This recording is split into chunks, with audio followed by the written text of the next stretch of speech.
یہ زندگی میں وہ ٹائم ہوتا ہے، اور پردیس میں رہنے والا اپنی زندگی دے کر پیسہ کماتا ہے، اور جب پیسہ آ جاتا ہے زندگی نہیں رہتی۔ آپ کے ماں باپ نہیں رہتے، آپ کے بچوں کا بچپن نہیں رہتا، آپ کی بیوی بوڑھی ہو جاتی ہے، آپ کے دوست یار آپ سے جدا ہو جاتے ہیں، آپ اپنا علاقہ، خوشی غمی سب چیزوں سے دور ہو جاتے ہیں۔ آپ کی زندگی صرف ایک پیسہ کمانے والی مشین، بلکہ اے ٹی ایم مشین بن کے رہ جاتی ہے۔ آپ مہینے کے مہینے اس سے پیسے نکالتے ہیں اور گھر بھیج دیتے ہیں، یہ آپ کی زندگی ہے۔ پردیسی بندہ جب ایک دو سال بعد گھر واپس جاتا ہے تو اسے سب کی شکلیں تبدیل ملتی ہیں، بچے بڑے ہو گئے ہوتے ہیں، جو جوان ہیں وہ بوڑھے ہو گئے ہوتے ہیں، اور اس سے بڑا ظلم کیا ہوگا کہ وہ جب واپس آتا ہے ملک سے، آتے ٹائم گھر والوں کو کہتا ہے اچھا میں چلتا ہوں، 2 سال بعد فلاں مہینے میں آؤں گا۔ اس سے بڑی زیادتی اور کیا ہو سکتی ہے؟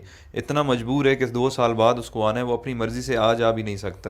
اچھا، جب ہم پردیسی چھٹی جاتے ہیں تو گھر والے بھی مہمان کی طرح ٹریٹ کرتے ہیں، آپ کی صحیح غلط ہر بات مانتے ہیں کہ 10-15 دن کے لیے آیا ہے، جو کہتا ہے سن لو، اور دوسرا پیسے بھی تو دیتا ہے۔ میں نے بہت سارے پردیسی لوگوں سے ڈسکس کی ہے، جب وہ 30-35 سال گزارنے کے بعد ملک واپس لوٹتے ہیں تو ان کے بچے بھی ان کی عزت نہیں کرتے ہیں، کیونکہ انہیں آپ کی عادت نہیں ہوتی ہے۔ وہ کچھ دن بعد کہنے لگے کہ ابا باہر ہی ٹھیک تھا، ہر وقت روکتا ہے ٹوکتا ہے، یہ نہ کرو وہ نہ کرو، بیوی بھی اب اتنی عزت نہیں کرے گی کیونکہ آپ بوڑھے ہو چکے ہیں اور پیسے بھی نہیں کماتے۔ یہ ساری چیزیں اتنی جلدی آپ کو ہضم نہیں ہوں گی، کیونکہ جب آپ پردیس سے آتے تھے تو آپ کو منسٹر جیسا پروٹوکول ملتا تھا، جو اب واپس آنے پر نہیں ملے گا۔ آپ کچھ دن تو ان سب لوگوں سے لڑیں گے کہ میں نے آپ کے لیے زندگی ملک سے باہر گزار دی، میں نے یہ کیا، میں نے وہ کیا، بٹ سب نے یہی کہنا ہے کہ آپ نے کچھ نہیں کیا، بلکہ آپ کی وجہ سے ان کی زندگی خراب ہو گئی ہے۔ فائنلی دل برداشتہ ہو کر آپ نے ایک کونا پکڑ لینا ہے، بیٹھ کے سوچتے رہنا ہے کہ میرے ساتھ ہوا کیا ہے، میں نے کیا کیا ہے۔ اس دوران لوگ آپ کو پاگل نہیں تو کم از کم یہ کہنا ضرور شروع کر دیں گے کہ بڈھا کھسکا ہوا ہے، اس کی باتوں پہ زیادہ دھیان نہ دیا کریں۔ آخر کار لوگوں کے بیہیویئر رویوں کو سوچتے سوچتے آپ حقیقت میں پاگل ہو جائیں گے اور اپنے خالق حقیقی سے جا ملیں گے۔ یہ ہے پردیسیوں کی زندگی کی سٹوری، جس میں خود بھی شامل ہوں۔ جو پردیس میں رہتے ہیں وہ میری باتوں کو اچھی طرح سمجھ رہے ہوں گے، کیونکہ جس پہ گزرتی ہے وہی جانتا ہے۔ اب آپ مجھے بتائیں اچھا فیصلہ کیا ہے؟ ایک طرف پیسہ اور صرف پیسہ ہے، اور دوسری طرف زندگی جس میں ماں باپ ہیں، بچے ہیں، بیوی ہے، دوست یار ہیں، اپنا ملک ہے، سب کچھ ہے۔ اللہ تعالیٰ نے ہمیں اتنے عظیم لیڈرز دیے تھے جن کی وجہ سے ہمیں اپنا ملک مل گیا، بٹ اس کے بعد بدقسمتی سے ہمیں اتنے بے ضمیر لیڈرز ملے ہیں کہ ہم اس ملک میں رہ نہیں سکتے، ہمیں کام کے لیے، روزگار کے لیے ملک سے باہر آنا پڑتا ہے، جبکہ ہمارا ملک وسائل سے مالا مال ہے، بٹ ہم پاگلوں کی طرح جیے فلاں بس نعرے لگانے کے قابل ہیں، اور یہی ہماری اوقات ہے۔ جس دن کرپٹ لیڈرز کو آپ نے جوتے مارنا شروع کر دی، اس دن آپ کو کمانے کے لیے ملک سے باہر نہیں آنا پڑے گا۔ یہ کرپٹ لیڈرز اپنی اولاد کی غیر موجودگی میں علاج تک نہیں کرواتے، اور ایمانداری سے پردیس میں ایک محنت مزدوری کرنے والا غریب انسان اپنے ماں باپ کے جنازے پہ نہیں پہنچ سکتا۔